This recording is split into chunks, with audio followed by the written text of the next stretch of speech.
মাই জিঅ' এপ্লিকেশ্যনটো আপোনালোকে ইউজ কৰেনে? যদি আপুনি এজন জিঅ' ইউজাৰ হয় বা আপুনি যদি জিঅ'ৰ নেটৱৰ্ক ইউজ কৰে তো ডেফিনেটলি আপুনি মাই জিঅ' এপ্লিকেশ্যনটো ইউজ কৰিব পাৰে আৰু এই এপ্লিকেশ্যনটোত আপোনাৰ বহুত কিছুমান বেনিফিট পোৱা যায় যেনেকৈ ধৰক আপুনি ৰিচাৰ্জ কৰাৰ টাইমত আপুনি মোবাইলৰ পৰা ৰিচাৰ্জ কৰিব পাৰিব আৰু ৰিচাৰ্জ কৰাৰ টাইমত আপোনাৰ কি হয় বহুত হেল্ল' ফ্ৰেণ্ডছ মোৰ নাম দীপাংকৰ আৰু আপোনালোকে চাই আছে দীপাংকৰ দাস ইউটিউব চেনেল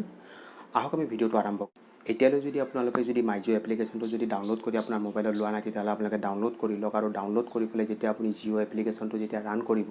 তো ৰান কৰাৰ লগে লগে চাওক মোৰ লেফ্ট ছাইডত দেখুৱাইছোঁ মই ধৰক টক টাইম বেলেঞ্চ আৰু মই ৰাইট ছাইডেও দেখুৱাইছোঁ ধৰক আৰু এটা টক টাইম বেলেঞ্চ তো এনেকুৱা কৰি আপোনালোকৰ মোবাইলত কিবা এমাউণ্ট শ্ব' কৰিছে নেকি টক টাইম বেলেঞ্চ মোৰ লেফ্ট ছাইডতটোত মই যিটো দেখুৱাইছোঁ এইটো হ'ল আপোনাৰ যদি আপোনাৰ জিঅ' এপ্লিকেশ্যনটো যদি আপোনাৰ আপডেট হোৱা নাই তেতিয়াহ'লে আপোনাৰ এইটো ছাইডৰ দৰে আপোনাৰ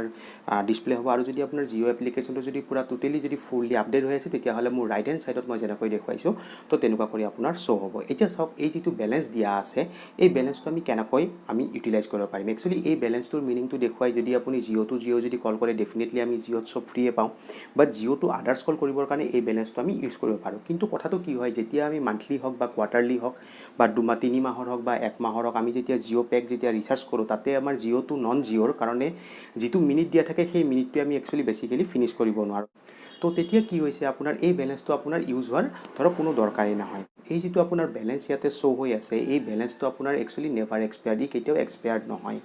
তো এই বেলেঞ্চটোক যদি আমি যদি কি কৰিব পাৰোঁ ইউটিলাইজ কৰিব পাৰোঁ তো ইউটিলাইজ আমি কেনেকৈ কৰিম বা ইয়াৰ পৰা আমি কেনেকৈ ভাউচাৰ পাৰ্চেছ কৰিম তো আজি আমি তাৰ ওপৰতে আলোচনা কৰোঁ আহক মই মোবাইল স্ক্ৰীণত লৈ যাওঁ মোবাইল স্ক্ৰীণত লৈ যাই মই গোটেইখিনি আপোনালোকক ধুনীয়াকৈ এক্সপ্লেইন কৰি দিওঁ মোবাইল স্ক্ৰীণত যে আমি জিঅ' এপ্লিকেশ্যনটো অন কৰি ল'লোঁ মাই জিঅ' এপ্লিকেশ্যনটো যেতিয়া আমি অন কৰিলোঁ ধৰক অন কৰাৰ লগে লগে আমাৰ এনেকুৱা কৰি এখন ইণ্টাৰফেচ আহিলে তো ইয়াতে আমি তলৰ পিনে চাওক গ' টু টেলিকম ছেকশ্যনত আমি অলৰেডি গ'লোঁ যেতিয়া আমি টেলিকম ছেকশ্যনত গ'লোঁ টেলিকম ছেকশ্যনত যোৱাৰ লগে লগে আমাৰ এই ইণ্টাৰফেচত আহি গ'ল আৰু ইয়াতে চাওক আপোনাৰ লিখা আছে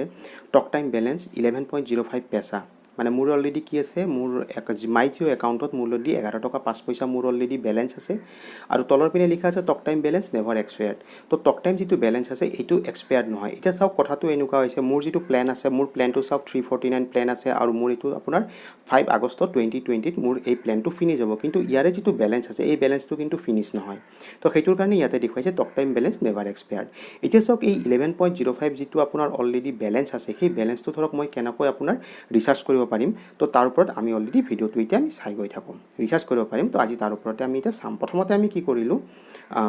টক টাইম বেলেঞ্চ বুলি যিটো দিয়া আছিল আমি ইয়াতে এবাৰ ক্লিক কৰিলোঁ ইয়াতে ক্লিক কৰাৰ লগে লগে চাওক ইয়াতে আমাৰ এখন চাৰ্ট ওলাই যাব চাওক ডেফিনেটলি ইয়াতে আমাৰ এখন চাৰ্ট ওলাই গ'ল এই চাৰ্টখন ওলোৱাৰ লগে লগে চাওক মই ইয়াতে প্ৰথমতে ধৰক 10 টকাই দিয়া আছে প্লেন আৰু ওপৰৰ পিনে চাওক আপোনালোকৰ লিখা আছে টপ আপ ভাউচাৰ এতিয়া চাওক এই 10 টকা প্লেন আৰু যিটো টপ আপ ভাউচাৰ অলৰেডি দিয়া আছে এই টপ আপ ভাউচাৰত ধৰক মই যদি ইয়াতে ক্লিক কৰি দিওঁ বা মই তলৰ পিনে চাওক দিয়া আছে বাই বুলি ধৰক মই ইয়াতে বাইত ক্লিক কৰিলোঁ যেতিয়া আমি বাইত ক্লিক কৰোঁ